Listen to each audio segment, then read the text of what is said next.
दोस्तों, आजकल के इस फास्ट जीवन में हम कुछ इस तरह भटक जाते हैं कि हम किसी एक चीज पर फोकस नहीं कर पाते।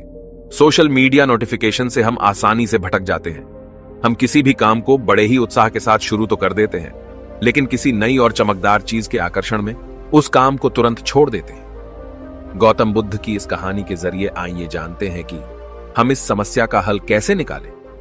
बहुत समय पहले की बात है। किसी गांव में एक सम्राट था। उस सम्राट के पास सब कुछ था। बेशुमार दौलत थी, अच्छी प्रजा थी जो उसका ख्याल रखती थी, उसके आदेशों का पालन किया करती थी, और वह भी अपनी प्रजा का खूब ध्यान रखा करता था। उन्हें कभी किसी चीज की कोई कमी महसूस नहीं होने देता था। कहने को तो उस सम्राट के पास सब कुछ था, किसी चीज की कोई कमी नहीं थी, लेकिन उसका मन कभी किसी एक काम पर नहीं टिक पाता था।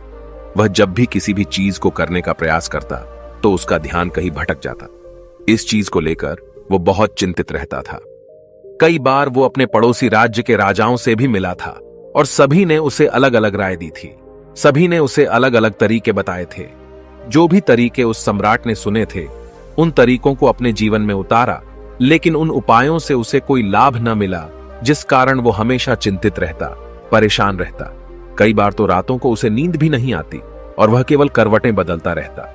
एक दिन सम्राट के कानों तक एक बात पहुंची कि उसके राज्य में एक ऐसा असाधारण व्यक्ति है जिसके शब्द अनमोल हैं, जिसके एक एक शब्द में जीवन का रहस्य छुपा है, जीवन का सत्य छुपा है। और उस व्यक्ति से मिलने के लिए लोग दूर दूर से आते हैं, क्योंकि हर व्यक्ति की समस्या का समाधान वह बड़ी ही सरलता और आसानी से करता है। यह बात सुनकर सम्राट बहुत प्रसन्न हुआ। उसे लगा कि अब उसके सवालों का जवाब उसे मिल जाएगा। इतनी तारीफ सुनकर सम्राट ने यह तय किया कि वह तुरंत ही जाकर उस व्यक्ति से मिलेंगे और उसे यह भी पता चल जाएगा कि जो लोग उनकी इतनी तारीफ कर रहे हैं, क्या वह सच है या नहीं। अगले दिन सुबह सुबह वह सम्राट उस व्यक्ति से मिलने के लिए निकल पड़ा। रास्ता थोड़ा सा लंबा था, जिस कारण सम्राट ने बीच रास्ते में थोड़ा सा आराम किया। वहां पर उपस्थित हर कोई उस व्यक्ति के बारे में जानता था। जब सम्राट ने उनसे उस व्यक्ति के बारे में पूछा तो वे लोग उस असाधारण व्यक्ति की खूब तारीफ कर रहे थे। तभी सम्राट ने सोचा कि लगता है यह व्यक्ति बहुत बुद्धिमान है, बहुत पढ़ा लिखा होगा और प्रभावशाली व्यक्ति होगा, अन्यथा हर कोई उसकी इतनी तारीफ नहीं करता। जरूर ही उस व्यक्ति में ऐसी कोई बात अवश्य है जिसके कारण हर कोई उन्हें जानता है और उनकी तारीफ कर रहा है। उस व्यक्ति की तारीफ सुनकर सम्राट के मन में उस व्यक्ति से मिलने की उत्सुकता और बढ़ गई। अब वह सम्राट जल्द से जल्द उस व्यक्ति से मिलना चाहता था, जिस कारण वह आगे का सफर तय करना शुरू कर देता है। जैसे तैसे वह सम्राट उस व्यक्ति के आश्रम पहुंचा, पर आश्रम में उसे कोई नजर नहीं आया। आश्रम के पीछे एक छोटा सा बगीचा था। जब सम्राट वहां पहुंचा तो उसने देखा कि एक माली बगीचे में काम कर रहा था। उसका पूरा शरीर मिट्टी से लथपथ था, पैरों में कोई चप्पल नहीं थी। इसको देखकर सम्राट ने माली से कहा, सुनिए महोदय, इस आश्रम के मालिक कहां हैं? मैं उनसे मिलने आया हूं। इस पर वह माली जवाब देते हुए कहता है, श्रीमान, आप अंदर बैठिए, मैं उन्हें बुलाता हूं, वह जल्द ही आपसे मिलेंगे। माली की यह बात सुनकर सम्राट अंदर कुटिया में जाकर बैठ गया और उस असाधारण व्यक्ति के आने का इंतजार करने लगा। कुछ देर प्रतीक्षा करने के बाद जब असाधारण व्यक्ति उस सम्राट के सामने पहुंचा, उसने देखा कि यह तो वही व्यक्ति है जो बगीचे में काम कर रहा था। सम्राट ने उन्हें नमस्कार किया और बड़ी हैरानी से कहा, अरे, आप तो वही माली हैं जो बाहर बगीचे में काम कर रहे थे। लेकिन अब की बार तो माली एक बौद्ध भिक्षु के रूप में खड़ा था। तभी बौद्ध भिक्षु उस सम्राट से कहते हैं, सम्राट, मेरा मजाक माफ कीजिए। मैं बगीचे में छोटा सा काम कर रहा था। मैं ही यहां का माली हूं और मैं ही वह असाधारण व्यक्ति हूं जिससे आप यहां इतनी दूर मिलने आए हैं। कृपया करके अपने आने का कारण बताएं। इस पर सम्राट उन बौद्ध भिक्षुओं से कहता है, हे महाराज, मैंने सुना है कि आप जैसा व्यक्ति इस पूरे राज्य में नहीं है। मैंने आपकी तारीफें सुनी हैं। मैंने आपके बारे में कई सारी अच्छी बातें सुनी हैं। मैंने यह भी सुना है कि आपके पास जो भी अपनी समस्या लेकर आता है, उसकी समस्या का समाधान आप अवश्य करते हैं। इसी कारणवश मैं आज आपसे यहां पर मिलने आया हूं और मैं आपसे उपदेश सुनना चाहता हूं, लेकिन मेरे मन में एक शंका है। इस पर बौद्ध भिक्षु सम्राट से कहते हैं, कैसी शंका? इस पर सम्राट कहता है, मैंने बड़े बड़े विद्वानों को देखा है, बड़े बड़े ज्ञानियों को देखा है। वे जब भी चलते हैं तो उनके पास तरह तरह की ज्ञान की किताबें होती हैं। उनके पास ऐसा कोई ना कोई संकेत जरूर नजर आता है जिससे यह पता चल सकता है कि वे लोग ज्ञानी हैं। लेकिन आपके पास तो न कोई ज्ञान की किताबें हैं और न ही कोई ऐसी कला के संकेत आप में नजर आ रहे हैं, लेकिन उसके बावजूद आप बहुत शांत नजर आ रहे हैं। क्या आप मुझे इसका रहस्य बता सकते हैं? इस पर बौद्ध भिक्षु मुस्कुराने लगे और सम्राट से कहते हैं, मेरा ज्ञान तो इस संस्कार में प्रकृति के रूप में हर जगह है। मैं अपना ज्ञान जीवन की सरल और साधारण वस्तुओं से ही लेता हूं। पर महाराज, आप यहां किस समस्या को लेकर परेशान हैं? कृपया आप मुझे आपके यहां आने का कारण समझाएं। इस पर सम्राट कहते हैं, हे गुरुवर, मेरे यहां आने का कारण यह है कि मैं किसी भी काम को लेकर लंबे समय तक उसी कार्य पर अपना ध्यान नहीं लगा पाता। मैं कुछ ही देर में उस कार्य से भटक जाता हूं। कृपया कर मुझे अपने इस समस्या का समाधान बताएं। मैं इस बात से काफी चिंतित हूं। बौद्ध भिक्षु ने सम्राट की चिंता को समझकर कहा, महाराज, आपकी समस्या मुझे समझ आ गई है। आप जिस कार्य पर ध्यान नहीं लगा पा रहे हैं उसके लिए मैं आपको एक उपाय बता सकता हूं, लेकिन आज आपको थोड़ी देर हो चुकी है। आप मुझे कल सुबह मिलिएगा। कल सुबह का समय ठीक रहेगा। कल सुबह जब आप मुझसे मिलेंगे तो मैं आपके सभी सवालों का जवाब आपको दे दूंगा। यह कहकर बौद्ध भिक्षु वापस अपने बगीचे में लौट गए और वह सम्राट भी वापस अपने महल लौट गया। लेकिन सम्राट को रात भर नींद नहीं आई। वह बस यही सोच में लगा था कि आखिर बौद्ध भिक्षु मुझे क्या बताने वाले हैं। वह तो मुझे एक साधारण से माली नजर आ रहे हैं, लेकिन जिस तरह से उनका मन शांत था, जिस तरह से वह शांत नजर आ रहे थे, यह बहुत आश्चर्य करने वाली बात है। रात भर सम्राट इन्हीं ख्यालों में खोया रहा। अगले दिन सुबह सूरज निकलने से ठीक पहले सम्राट उस आश्रम पर वापस पहुंचा। वहां पर बौद्ध भिक्षु पहले से ही उपस्थित थे। जैसे ही सम्राट वहां पहुंचा, उन बौद्ध भिक्षु ने एक पानी का छोटा सा जग उस सम्राट के हाथ में थमाते हुए कहते हैं, इसे लीजिए और पौधों पर धीरे धीरे पानी डालिए। और ऐसा करते करते यह आपके सामने पूरे 15 पौधे हैं। इन सभी पर आपको इसी प्रकार पानी डालते चले जाना है। लेकिन जब आप इस क्रिया को कर रहे होंगे तो उस वक्त मेरी एक बात का अवश्य ध्यान रखिएगा कि आपको इस दौरान कुछ और नहीं करना है, ना कुछ सोचना है और ना ही कहीं आपका ध्यान भटकना चाहिए। आप जब इन पौधों को पानी दे रहे होंगे तो आपका पूरा ध्यान केवल इन पौधों पर ही होना चाहिए। यदि इस बीच आपके मन में कोई विचार आए तो वहीं पर रुक जाइएगा और फिर दोबारा से पहले पौधे से पानी डालना शुरू कीजिएगा। और जब आप मेरी बात मानकर ठीक इसी प्रकार इन सभी 15 पौधों को पानी दे देंगे, तब आप मेरे पास आइएगा और मैं आपके सभी सवालों का जवाब आपको दे दूंगा। उस सम्राट ने आज तक ऐसा कोई काम नहीं किया था और सम्राट को यह काम बहुत छोटा सा लग रहा था। सम्राट पहली बार ऐसा कोई काम करने जा रहा था। उस पानी के जग से पहले पौधे पर बड़ी ध्यानपूर्वक पानी दिया और फिर दूसरे पौधे की ओर आगे बढ़ा। दूसरे पौधे पर भी उसने बड़े ध्यानपूर्वक पानी दिया।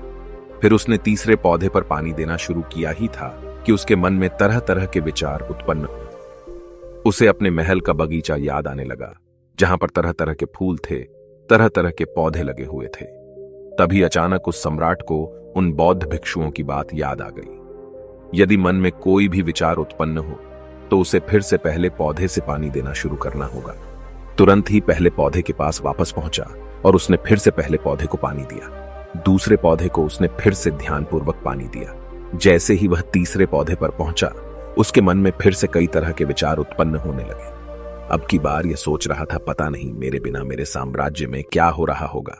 और अब की बार सम्राट को बहुत क्रोध आने लगा। उसने सोचा कि आखिर में यह छोटा सा कार्य क्यों नहीं कर पा रहा हूं। वह तुरंत ही फिर से पहले पौधे के पास पहुंचा।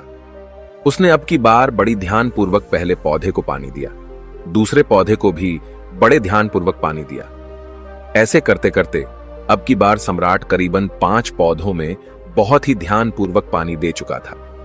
लेकिन अब की बार जैसे ही उसने छठे पौधे पर पानी देना शुरू किया, उस पानी को देखकर सम्राट के मन में नदी के विचार उत्पन्न होने लगे और सम्राट अब बहुत परेशान हो चुका था।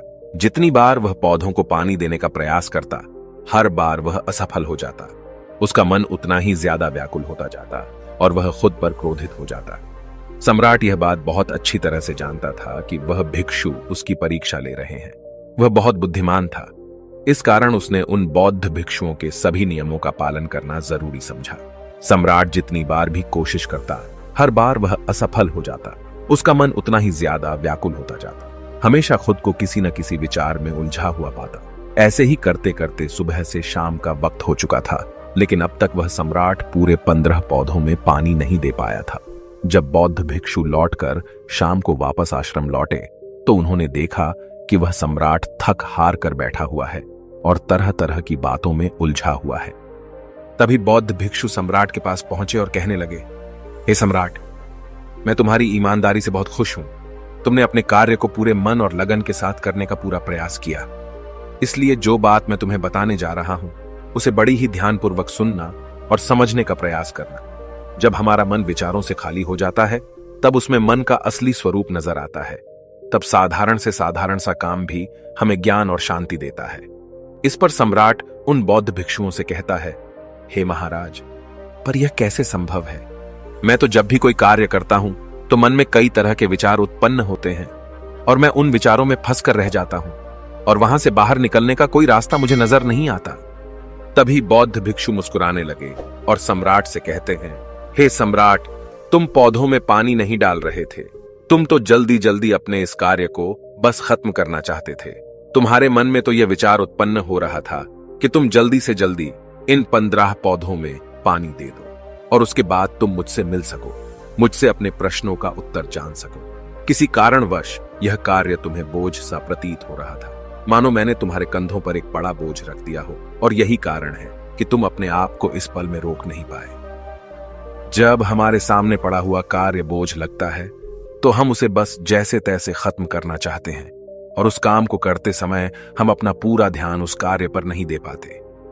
किंतु अगर तुम इस पल की महत्व को समझ पाते, इसके महत्व को महत्व दे पाते और केवल पौधों और पानी पर ध्यान देते तो तुम्हें कोई भी विचार परेशान नहीं कर पाते।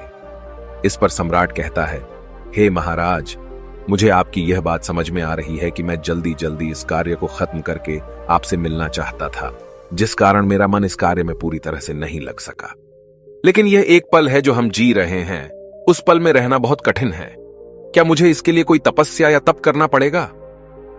इस पर बौद्ध भिक्षु एक बार फिर मुस्कुराने लगे और सम्राट से कहते हैं, जिस शांत मन की तलाश तुम कर रहे हो वह शांत मन तो पहले से ही मौजूद है, वह तो पहले से ही तुम्हारे भीतर है।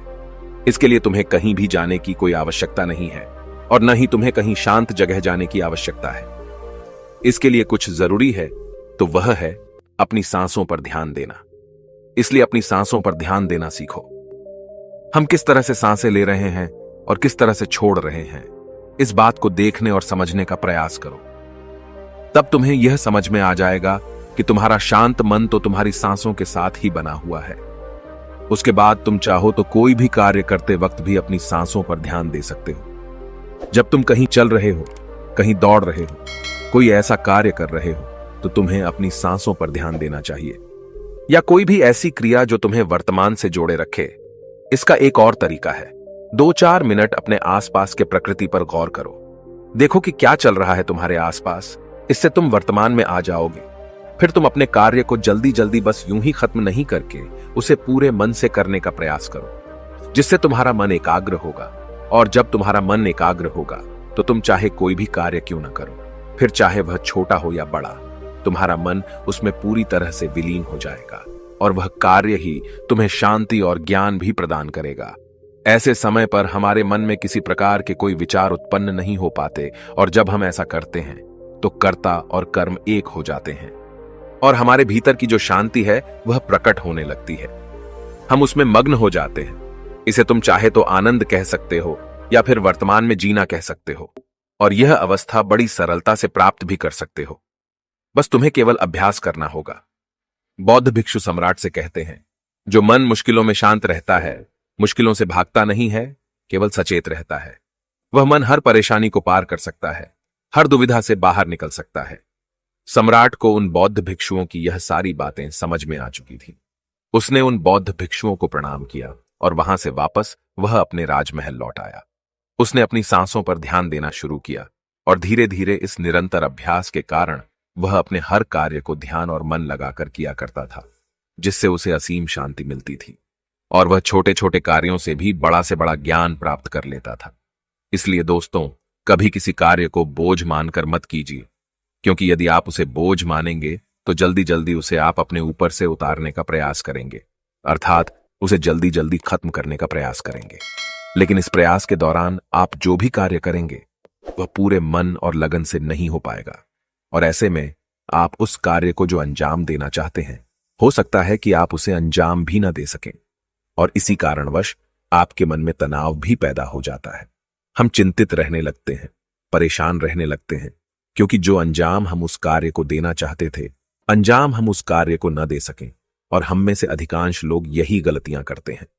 जब उन्हें कोई कार्य सौंपा जाता है तो वह उस कार्य को करने का प्रयास तो करते हैं, लेकिन वह चाहते हैं कि वह कार्य कितनी जल्दी खत्म हो जाए, और वह उस कार्य को करते वक्त अपने आप को वहां नहीं रख पाते, बल्कि उनका मन तो कहीं और ही भटकता रहता है, जिससे हमारा मन हम पर हावी होने लगता है, हमें तरह तरह के विचार दिखाता है, और हम उन विचारों में डूबते चले जाते हैं, हम उन विचारों में फंसते चले जाते हैं, और फिर वहां से हमें निकलने का कोई रास्ता नजर नहीं आता, जिससे हमारे मन में तनाव पैदा होने लगता है।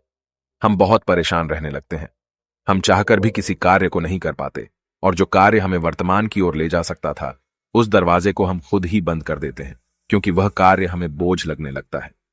इसलिए जब भी आप कोई कार्य शुरू करना चाहते हैं तो उससे पहले अपना पूरा ध्यान अपनी सांसों पर केंद्रित करें, और फिर आप चाहें तो अपने काम के दौरान भी अपनी सांसों पर अपना ध्यान लगाए रख सकते हैं, और यही सांस का जो ध्यान है, यह आपके काम के ध्यान में परिवर्तित हो जाएगा, और इस कार्य में जो भी कठिनाइयां उत्पन्न हो रही हैं उसे आप पल भर में सुलझा देंगे, फिर चाहे कैसी भी विपरीत परिस्थितियां आपके सामने क्यों ना आ जाए।